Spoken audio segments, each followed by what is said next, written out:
everyone to this, our 12th and final webinar in the Future Research webinar series. And today's topic is about keeping our finger on the pulse of our customer and consumer. And with so much rapid change and uncertainty, which we have witnessed over the past 8 months, and as we go into a 4-week lockdown, no doubt more of this to come. My name is Pippa Bailey. I'm Head of Research Innovation at Ipsos Mori. And we have a number of speakers in this session today who are going to talk about the different ways in which we can keep our finger on the pulse of our customer and consumer so that we can stay relevant to them and make sure that we're assisting them and communicating them in a way which is useful at a particular point in time. Now, there are many ways in which we can keep our finger on the pulse of the customer and the consumer, and these will be more or less relevant depending on what the business question is, what the context is. So during this session, we're going to use the analogy of distillation. So we will have Felicity Edwards, who's an Associate Director in our Social Intelligence and Analytics team, who will be looking at how we can use search, i.e. Google search, to provide a very raw and volatile read on what people are thinking, doing, feeling and wanting. And these can be used to kind of preempt potential change. We will then have Becky, who's Head of Communities at Ipsos, who will then discuss how we start to see how these reactions occur and how these very volatile elements via a community forum start to kind of separate out so we can understand some of the truths. And then we will have John Harper, who's a Senior Director in our brand tracking team, who will discuss how this all distills out at the end to provide a very pure read on brand health. But to set the scene, I'm now going to hand over to Ollie Sweet, who's Head of Ethnography at Ipsos, who will share with us how, through a digital ethnography programme, we can get to an understanding of the process and change over the past 8 months. Over to you, Ollie. Thank you, Pippa. So I really like this analogy of the distillation process that we have here, because it's very helpful for us to understand the insight process that's needed for brands. And I'm going to start off by almost taking a step back to show why that insight process is actually very important. And when we do research properly, it really gives us some big ideas. And I'm going to use that, I'm going to describe it through a recent study that we've conducted, which is an example of this. So back in March, we realized that the world was changing, and we started a syndicated ethnographic study in 6 different markets around the world with 30 different households. And those households sent us in video every single week, sometimes 4 or 5 videos per week. And what they were doing is they were keeping us up to date the whole time about some of the changes that were happening. Now, if you go back to March, it was a time of constant change and constant flux. And what we were doing is in a qualitative sense, is we were looking for the signals of change. So what was it about the data wasn't quite showing yet? What were the signals that were coming up from people's behavior, from these people who sent us in videos about their life? And because we syndicated the study, we kept it very, very broad. So we were looking at all sorts of things, from politics to food and beverage to health to finances and all of these different things. And the study, which is called COVID Watch, really has allowed us to keep our finger on the pulse in the last 8 months. But I want to sort of give you the narrative, if you like, of the whole last 8 months. And I think that the most important thing, and this goes back to the insight process and the distillation process, is that, because we did this properly as well, is that what we really saw, looking back at this, is that we were blindsided. We were blindsided by everything that was happening, and the world stopped. And what do I mean by blindsided? Well, you know, I'm going into the kind of psychological construct of willful blindness. So, which is a situation where a person avoids making an undesirable decision by intentionally keeping themselves unaware of the facts. We knew what was happening in Wuhan in January, and governments, businesses, individuals we all didn't like the decisions that we had to make. And because we didn't like the decisions that we had to make, we didn't like the consequences, we intentionally kept ourselves in the dark about the facts. And this is why I think that the insight process is so important, and that we actually run through the insight process so that we don't block ourselves from the facts that are coming up. And that allows us to keep our finger on the pulse. So to continue with the narrative of what happened over the last 8 months and what we've seen on this project is the world stopped through being blindsided. And what it did actually is it shone a light on humanity. You know, we clapped for carers, we sang from our balconies, and we realized how important it was to give our family a hug. We wanted to be close to people, and we wanted to be close to our communities. And what that did as a result is it showed us what we're no longer willing to accept. As a result, one person's problem became everyone's problem, and we've seen that from the near universal support of Black Lives Matter. We've seen that in the support of care workers and key workers on the doorstep, and we've seen that one person's problem is now everyone's problem. There's a guy called Rob Scotland, who's head of strategy at McCann, who's been part of this project with us, who says, globally, we are closer now. We're only 3 people away from someone that had the disease, that's had a food shortage, or will be made redundant, which is why we're at a tipping point with Black Lives Matter, because progressive white people were at home and were forced to watch this man die. And he's not that far away anymore.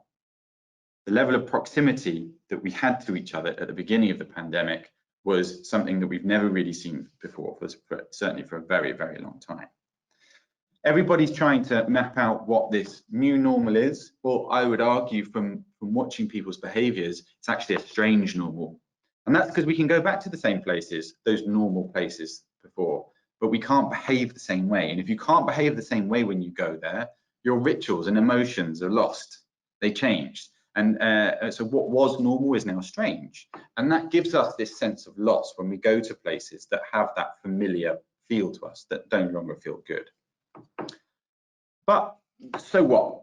So what does this mean for us? Where are we going with this, and why is this all important? Well, one of the things that we've done is that we've linked this study to our global trends survey. So our global trends survey is one of the largest pieces of work that Ipsos does. It's about 33,000 interviews in 36 countries, and what it does is it maps people's values and themes them up and to create trends. So the trends are the descriptions you see on the inside of the wheel there, just there, and they're listed out. Some of them are listed out there on the left. Now, one of the things that we wanted to investigate is, did COVID change everything? Has the pandemic utterly changed the world?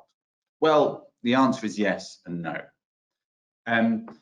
What we did as part of the Global Trend Survey is we normally run it every 3 years. We ran it in November 2019. And last month, we reran the same questions, and we found that the values and the trends that held true before the pandemic have simply been supercharged since. We haven't seen any great disruption other than the fact that all of these trends have now just got accelerated. So, and these trends are based on values. So a value is something along the lines of, I believe that we need to change, we need to live more sustainably before it's too late, or climate change is a problem, we need to deal with it before it's too late. That's a value. But what we've seen in COVID is those values are still there, but the context in which those values are expressed has changed. I'm going to run through a few of those because I think these become very interesting. So one of the big trends prior to the pandemic was the reactions to inequality. We were no longer willing to accept levels of inequality before, and that was expressed through things like the gender pay gap. Now we see that value just as strong as before, but it's now being expressed in a different way through Black Lives Matter, through respect for key workers and people come and deliver your goods on the doorstep. Rights for care workers. We saw a big fiasco over the biased algorithms that were created in the UK. We've also seen, when we look at the trend around authenticity as king, so brand authenticity, and we've really seen during this period the importance for brands to actually show up, and actions matter. And brands have a role to play in this crisis. And what we saw, particularly at the beginning, with this real rush for a lot of brands to get TVCs out there, is that we saw some of those brands were sort of doing corona washing adverts where the brand wasn't doing anything at all. Maybe it was just on furlough, but actually, and those adverts really weren't stacking up with our respondents. But what we did see is that the ads that were talking about the realities of everyday life, the difficulties in cooking new things every day, the importance of safety for customers and staff, those were the ads that were doing well. So, and that's more authenticity in place. Health has obviously been a very important one throughout the whole of this pandemic. And this value has also strengthened enormously, because what we've done is we've gone back to instinct when it comes to health. Because there is no cure apart from immunity, the power of natural is having a resurgence. So health has become obviously a very important one. And climate antagonism, the biggest trend that we saw pre-crisis, has not gone away in the slightest. It is simply strengthened across nearly all the markets that we've looked at. So previously, this trend and this value was more described through sort of don't drive, don't fly, don't engage in conspicuous consumption, and it's more about rising temperatures. Then during the pandemic, we saw clean skies, and no aeroplanes, and it was people weren't driving anymore, and the sting was taken out of it slightly. But now it's all returned. One of our participants in the US described his continent as being on fire. And what we're starting to see is a move to much more sustainable ways of living. As people are at home throughout the whole day, a lot more now, they're starting to see the amount of waste that they're producing, whether previously that waste was dropped in different bins around, maybe around the city on the way to work, at work and coming back. Now you get to see everything. And for, new questions around sustainable living are coming up. So a very big and powerful trend there that we've been watching. And this whole narrative has been formed because ultimately we've put digital ethnography at the heart of staying in touch during this pandemic. And it's been a brilliant way to monitor change, because what we have seen is, while values have held strong, people's personal and social needs have started to change enormously through lockdown, through different forms of behavior. The relevance of the different products and categories to people, relevance of health-related products has just changed enormously. And as people move into a different channel and distribution model, they're making choices in different places, from bricks and mortar through to online, which changes people's decisions. So the ability to monitor everything as it happens has been hugely important for us during this period. And James Sallows from GSK has been another very important sponsor of this study, and he says, I think we were all blindsided because we believed that with our tech and our advances and our progression, that we were somehow able to cure everything and solve every problem, and we couldn't. Which is why I think that this concept of blindsided has been very important, actually, when we start to look at the whole innovation process, the whole insight process. Sorry, and everybody's trying to sort of predict what's next, and I'm not going to have a crystal ball here, but I would say that, you know, as we started with an epidemic that moved into a pandemic, we now need to recognize that we are going to be living with this virus for many years to come. We are now living in what scientists are describing as an endemic, and as we go through this, we just need to make sure that we're not blindsided again by something like this that's happening. So that's my overarching narrative of what's happened in the pandemic, but also why it's important to have an insight process there that allows you to pick up on some of these signals and move them through. I'm now going to hand over to Flick, who's going to talk about some of the early stage of that and how she has been looking at some of those kind of volatile reactions online. So I should have been able to hand this over to you, Flick. Cool. So hopefully everyone can see my screen now. And thanks, Ollie, for that introduction and that really good reminder of kind of unsurprisingly why we need to be keeping our finger on the pulse in these strange normal times. So for the rest of the conversation, Becky, John and I are going to be talking through some of the practical approaches we can take to keeping our finger on the pulse.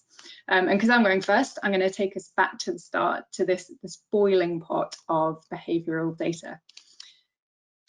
I'm going to start with a question, and that is, what do people of the world do more than 3.5 billion times every single day? They Google.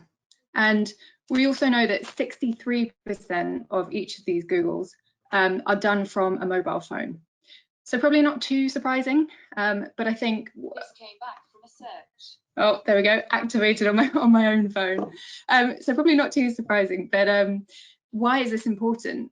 And this is actually because Google has become the go-to for when things change and people don't know something. So I know that I am personally guilty of stopping a conversation midway through to look something up, or perhaps when I'm particularly worried about something, I will often Google it before I go and speak to anyone else. And actually, when we look at this at scale, because everyone does it, it becomes this really rich, insightful place and a really powerful way to start predicting behaviour change. So, taking it back to COVID, we think that there are 3 different ways that we could have used search data to help us through this period. The first is predicting the virus and keeping ahead of the movement.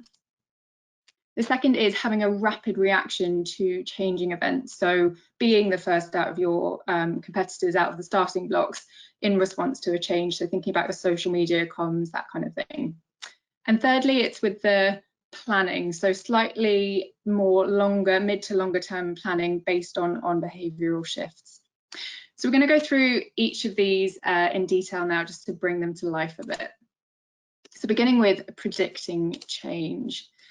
So this is a study that many people may have seen before, and it is the study that looks at Google searches for anosmia, or loss of smell and taste.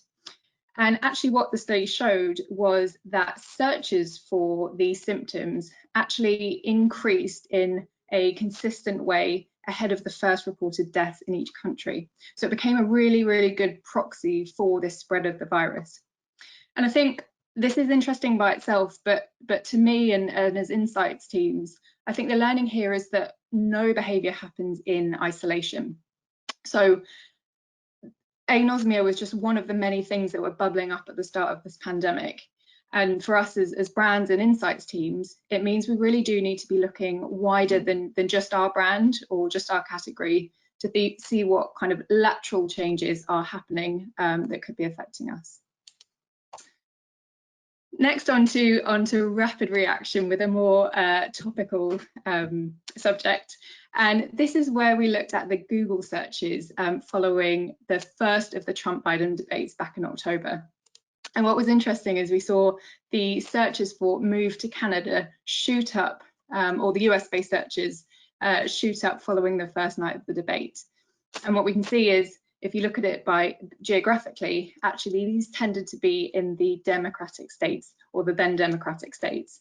So I haven't actually managed to do an update on this, but I think over lunch I'm going to do a quick Google and see how this has changed based on the votes now. It'll be interesting to see. And finally, the third example is the planning, the longer term planning. And before we dive into the example, I just wanted to reiterate one thing that I think is really important to think about with searches, and that is the anonymity that Google searches offer that no other outlet really does. And the benefit of this is that it makes it a beautiful source for the kind of personal and private industries like finance and healthcare. And actually for planning teams, this becomes really useful because Google searches and search behaviours can become really indicative of a change or a behaviour that's likely to stop, such as mortgage holidays, or again, likely to start. So we see searches for can I go on holiday increasing, which is likely to have an impact on the tourist industry, the travel industry, and even public health teams. So this is a really good way to kind of keep ahead of the longer term change. So these are all really nice anecdotal examples, but I thought we would look at some brand and category based, a couple of them, just to bring this to life a bit more and think about what this could mean for insights and brands teams. So the first example is a really nice example of showing how search can be used to help with marketing strategies or digital marketing strategies. So from this chart, we can see that searches at the start of lockdown, or the first lockdown, shot up in March. And actually, and this is indicative of a big influx of new potential users to the TikTok platform, which actually opens up a huge new source or a channel that brands could be active on. So it's just something to bear in mind, and it'll be interesting to see if we see another peak in this lockdown. And the second example, and I think my favourite example, is just shows the phenomenon of the lockdown puppy. So this one's a bit more straightforward, but really just again indicating that if we follow related search terms, so brands and consumer questions around puppies and raising puppies, actually for the brand and for the channel managers, this can be a kind of a good example as to where likely demand is going to be. So hopefully we have demonstrated the benefit and the real importance that search has in keeping our finger on the pulse. But what we do know is that not every search is going to lead to a sustained behaviour change. We really need to dig into it in a different way to work out what's going to be sustained. So with that, I'm going to hand over to Becky, who is going to take us through the more controlled environment of work in a community environment, just to see how these behaviours can start to be distilled and trickle into more articulated consumer thoughts. Thanks, Becky. Lovely. Thank you very much, Flick. I'm just going to sort my screen out, which hopefully you can all see now. Jolly good. Well, thanks, Flick, for taking us through how search gives us those early warning signs. Well, communities are the next part of our science experiment, if you will, and they allow us to observe and understand in real detail the reactions as they play out, both in the now and over the longer term. So they have a role to play for brands and businesses in that they help them to navigate and adapt to rapid consumer change. Now, online communities are digital spaces where members come together to discuss, to learn, to evaluate, to co-create. They're really authentic spaces. They're always on and closely moderated, and they build really authentic insight on consumer-led agendas. So I'm going to take you through now a few examples of how our long-term communities at Ipsos have been helping us to observe and understand these reactions as they play out through the pandemic. So communities are quite special in that they allow us to go inside people's lives, and we use tools and techniques like photo challenges and video diaries and digital ethnography to really observe what's going on in people's lives. Now, during lockdown, some of our community members have been showing us inside their wardrobes, and it might seem quite a trivial thing compared to finances and things like this, but actually what we wear and what we buy and what we dress ourselves in has a big impact on who we are and how we feel as people. So we've seen a theme emerging through our community around people taking charge of their wardrobes, decluttering, and I'm sure many of us on the call have been doing this ourselves. And people have been showing us inside their wardrobes how they sift and sort and recycle and rediscover different items. And whilst this is interesting in itself, it's more the way it makes people feel that we're interested in.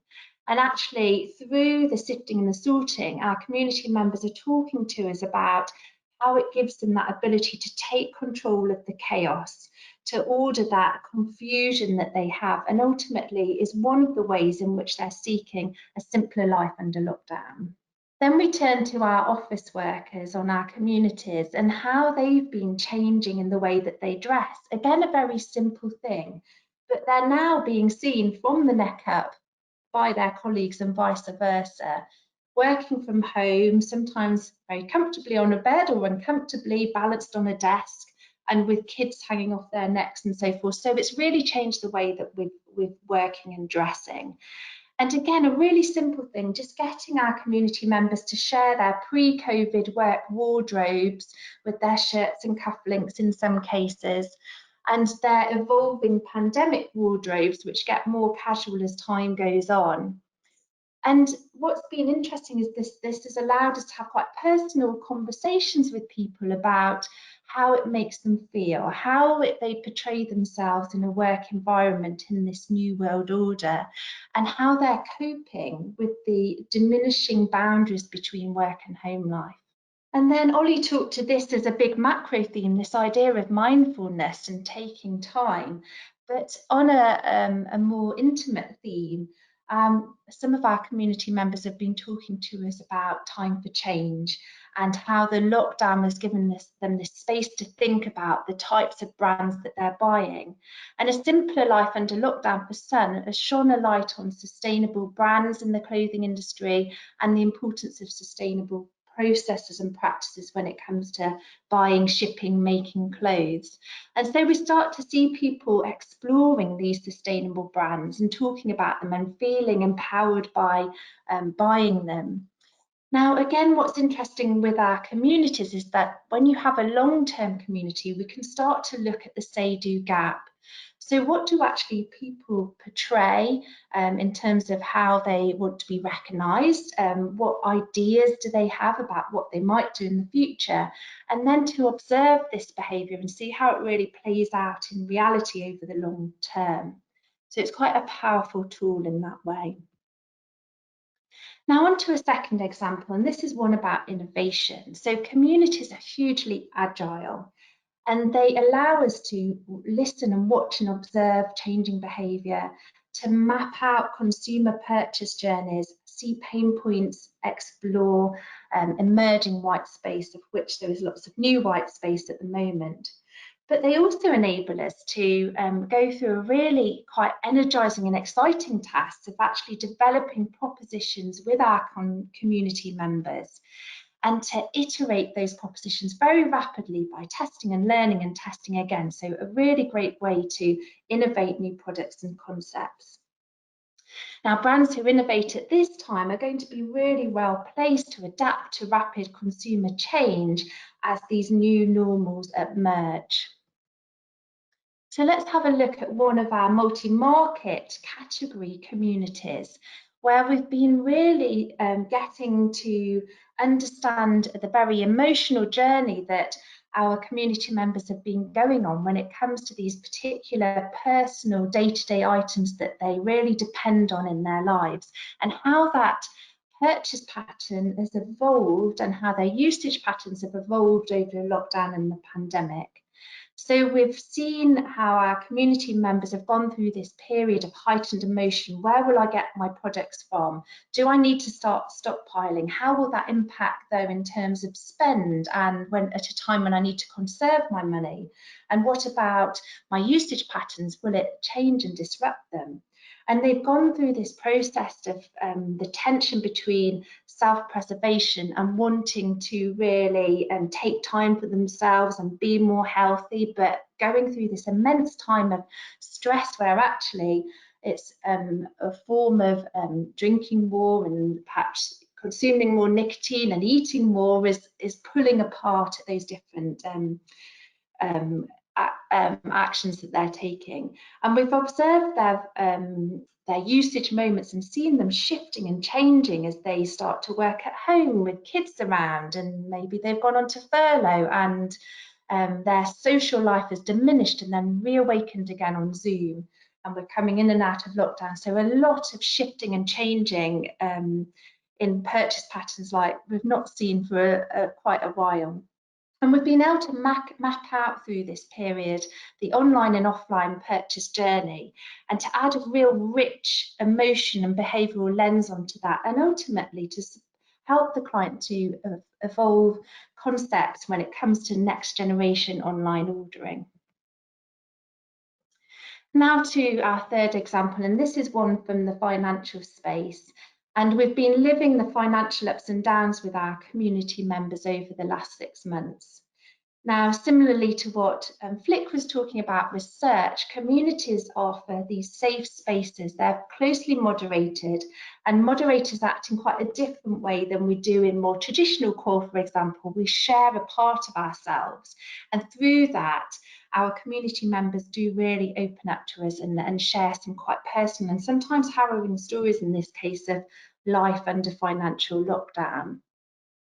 So we've seen a real dichotomy emerge where on the one hand we've had some of our households that were quite financially stable suddenly flung into this position where perhaps through one of the members being self-employed, they're talking to us about not knowing where the next paycheck will come from. They're working out quite strategically how long their money will last and therefore how they're going to pay their mortgage and bills.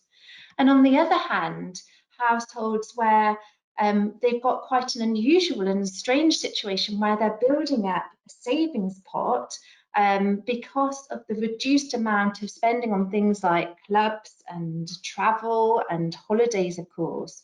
And this is quite an unusual situation for some of these households to have this money, and what should they do with it? Do they save it? Do they invest it? What happens with it? But through all of this, it's an interesting time, isn't it? Because what about our usual financial classifications? What does social grade mean? What does household income mean when our consumer base is in massive flux? How do we define it? And this leads into what our consumers need from financial organisations. And through this community, we've been able to see them talk to us about communications they're getting as they come through the door, into the email box, on the mobile app, for example, and they'll talk to us about how they feel when they receive these comms from their financial brands. Those communications that aren't landing because they're too formal, too stuffy, they don't recognise their changed circumstances. And then on the flip side, the passion with which they talk about those brands who have really made an effort to personalise and show compassion and understand their individual situations and give them time and support. And beyond this, of course, we've got the really rich stories that we understand from these people and their changing lifestyles that help us to analyse these comms and say why they aren't working in a very different way than if we didn't have all of those stories and understand where people were coming from. And so you'll see how communities are this test tube through which we can observe reactions both in the now but also over the long term. We can use them to really explore white space and innovate and test and learn. So they're hugely powerful tools. But ultimately, they give businesses and brands the ability to bring the consumer into their decision-making process, which I think at this time is perhaps more important than it's ever been before. And so I'm now going to hand over to John, who's going to talk to us about brand tracking and how it's a useful final piece to our puzzle. Okay, great everyone. So we're coming to the end of the distillation process now. We've sorted out those raw signals via search, and we've seen how they play out in real life via communities, which all fuels knowledge and learning about how you can react. But at the end of the day, at the end of the process, you need a pure read on how your brand is performing and whether your interventions are working. And that's when brand health tracking comes into play. So it gives you a pure read. So it gives you a pure read on how well your brand is performing, how it's living contextually in the minds of your target audience. So you know whether you're on track and whether you need to course correct and whether you're taking appropriate action in the prevailing environment. And we absolutely saw that the crisis really heightened the focus on brand tracking as a way to keep the finger on the pulse, as our clients were trying to understand how the evolving landscape was influencing the brand relationship.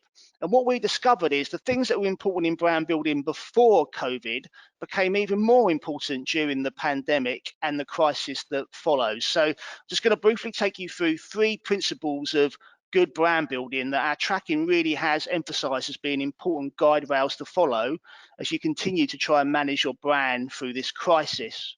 So the first is, this is absolutely no time for platitudes. You need to have a clear position. You need to be credibly and tangibly helping your customers. If you're not, then your brand equity will come under pressure. In the finance category, we saw that lots of banks really rose to that challenge and showed they were acting in the best interest of their customers. But that wasn't the case for anyone. So this brand didn't really have a strong brand position. They were actually kind of defined by a personality. They therefore got into real trouble when that person's pronouncements at the start of the pandemic created a PR storm. They also had some issues around an adjacent category where there was some perceived service failings. This really hurt them in terms of those softer customer associations, particularly trust, which really declined, as you can see, in the second half of the year, a real problem for them. They actually bounced back a bit because these PR rumbles tend not to stick, but they realised they needed to have a stronger brand position. They needed to be helping with all those worries, fears and aspirations that Becky talked about that were surfacing in her finance community. If they did that, they would be able to withstand the next PR rumble because they truly were doing something to help people. Principle number 2 is about brand investment. So this really isn't the time to go dark. You absolutely need to keep the brand fires burning if you possibly can, whether that means selling more stuff in the short term or investing to protect the brand in the long term.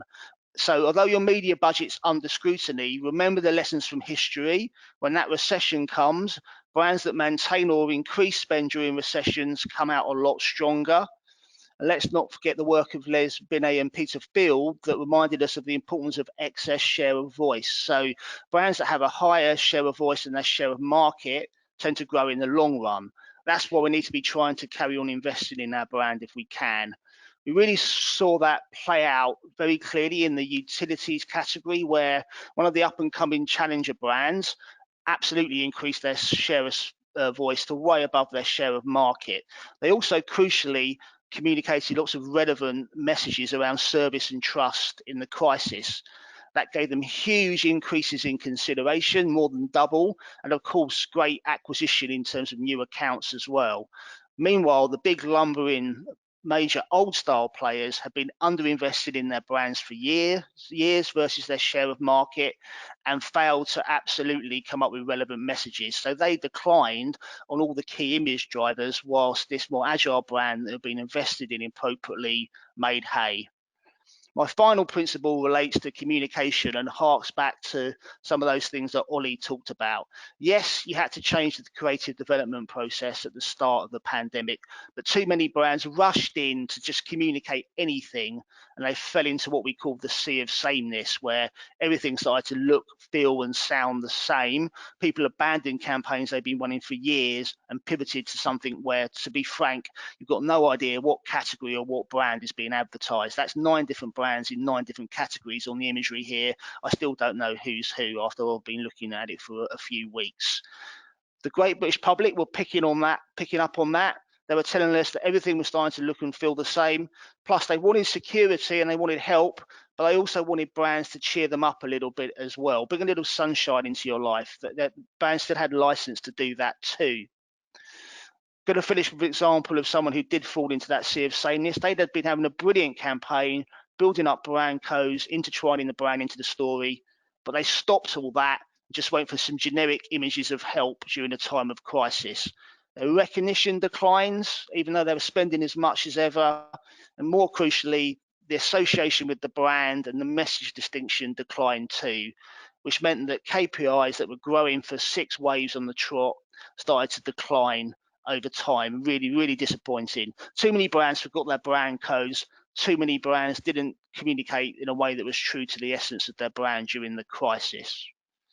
So to finish, by keeping a finger on the pulse of our tracking, we found that although some agility and contextualization is required, the principles of good brand building still apply. If you're doing these before the crisis, you're in a better position in the first place. And if you follow them during the crisis, you've got the best chance of surviving and maybe even thriving when we get through the endemic, as Ollie described. Brand tracking was more important than ever, actually. It gave you that pure read of how the brand was living in the mind of people in an ever-changing context. Thank you. I'll just hand over to Pippa to wrap things up for us. Thank you, and thank you so much, John. So we all need to make sure that we don't get blindsided as things continue to evolve and change with COVID, and also, unfortunately, with the inevitable kind of recession that we're likely to see following the pandemic. We need to leverage the relevant thinking and those critical insights to make sure that we truly understand our customer and consumer. So Flick talked about keeping your eyes and ears open to the very earliest and most volatile signals, which tap into how people are feeling, what worries them, and what their intentions are. Then Becky discussed how in the trusted environment of communities, it allows us to get closer to people and see how things evolve and how things kind of separate out. And then finally, as John's just been talking about, that distilled view. So how the activities, actions, and communication that a brand undertakes play out in terms of overall perceptions. So I'd now just like to, if I could ask all the speakers just switch their cameras back on. And then we've got a few questions which are coming through. I'm just deciding who to pick on first with which questions. So let me just have a look here at what we've got coming through. I think, John, because you went last, I'll pick on you first. This is something that we had a lot of conversations with, I believe, John, you know, as everyone did in Research and Insights, about all kinds of what research should we be doing, what should we start, what should we stop. Someone said, not everyone has agreed that you should keep advertising during this pandemic. And I know that Byron Sharp also chimed into this debate and praised a major drinks brand for holding back. What's your thoughts on that? Okay, well, yeah, it was classic Professor Sharp that. He didn't actually say stop advertising, he said stop bad advertising. So actually he was calling out the sea of sameness, and given how much he cares about distinctiveness, that shouldn't have been a surprise. Clearly, you know, some people had more things to sell, some people couldn't sell at all, some people had brands to protect, some people had, you know, had a reputation to reinforce. But at the end of the day, in many categories, there was no better time to advertise, no more important time to advertise: finance, supermarkets. And I think the issues was really that people just tried to start from scratch. They should have just been bringing their best self forward in the prevailing context with some relevant and engaging work. And if you weren't showing how you were helping, you weren't helping at all. Those are the most important things when it came to what you should be communicating, I think. Cool. And it's a little bit, I like the analogy someone talked to me, you know, if you're on a plane and it starts getting bumpy, everyone looks to the air hostess to kind of like, well, how do they look? Do they look comfortable and confident? And I think, you know, consumers and customers do the same with the brands that they rely on, right? Like, I need some security to know that, you know, everything's kind of somewhat that I can trust and rely on them to deliver everything that I've always identified them to provide to me. So it's kind of interesting. Ollie, I'm going to pick on you next, because I know that you talked in your presentation about humanity, and in this question it says some people said they felt a sense of humanity come back, but given some of the kind of recent uprisings, the political protests in different parts of the world, has that humanity now kind of left us? Yes, very good question. Particularly things we are now arguably seeing some rather large divisions again. So as I said, when lockdown first started, we saw this wonderful community spirit, and the community spirit was very giving, and it was from a sort of evolutionary perspective, it was like we were huddling for safety. Things have changed since, and they've changed for a couple of different reasons. One is I don't think we believe we're under such great attack as we previously were. Previously, the virus was quite scary. Now, a little less so. It's still scaring us, and it can still do harm to us, but it's a little less scary. So that attack sense has gone away. But importantly, in a lot of countries that already had a highly polarized group of people, so US, UK, others, then the response to the pandemic became politicized. And as soon as it became a political agenda, people went back to those camps around values. So what is my value? Who am I aligned to? And that's when we started to see, the same level of polarization. So the same thing was going on. Every trend that happened pre-crisis accelerated. Polarization accelerated during this period because the virus and the response to the virus became politicized. It's very interesting as well if you look at countries like Sweden, who obviously dealt with the virus in a slightly different way, very science first. The scientists were making the decisions and making the announcements, and the politicians were hiding away. In the UK, in the US, it's the politicians front and center making the decisions and talking about what the science means. And that sort of picture alone shows you whether this is a politicized response or whether it's a scientific and health response. So it is changing, it is shifting, but it's also being politicized. Brilliant, thanks, Ollie. Becky, you mentioned we can use communities to observe the say-do gap. How do we do that? Yes, good question. Well, I think the say-do gap helps to illustrate one of the real strengths of communities, and that's on the one hand that we can look really in the moment at the things that are happening now, the knee-jerk reactions, but then we can look over the longer term with longer term communities about how this actually plays out. So here, for example, we might think about how we portray ourselves, the public perception, and we can do that by looking at the things that people have around them, the possessions they have, the brands that they associate with, the habits that they talk about and want to be associated with. And then over the longer term, we can use things like diaries and observations. So we work with our Ollie's team in Ethno to actually start to observe how these people are actually behaving. What are the signs and signals they have around them? What behaviours do they get involved in? Sustainability is a really good example. Are they recycling? Are they looking to buy an electric car, for example?